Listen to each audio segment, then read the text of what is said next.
Welcome to Guide Guru. We hope this video helps. You must be an administrator to get the full key.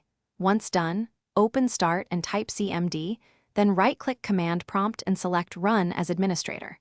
This avoids permission errors and gives you access to the system inventory APIs. Make sure you close other installers to prevent file locks.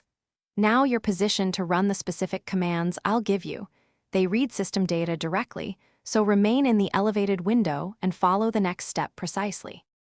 Type the WMIC query exactly. WMIC Path Software Licensing Service, get away 3x original product key and press Enter. This command asks Windows Management Instrumentation to fetch the embedded OEM key from firmware or registry, so it works for many pre-installed systems. Once done, look for a 25-character key formatted with hyphens.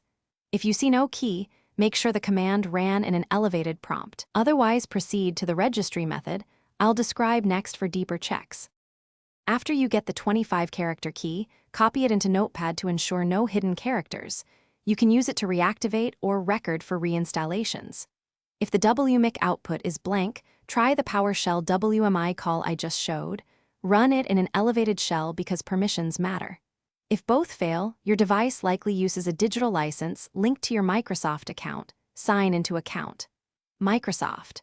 Com to confirm activation. One troubleshooting tip.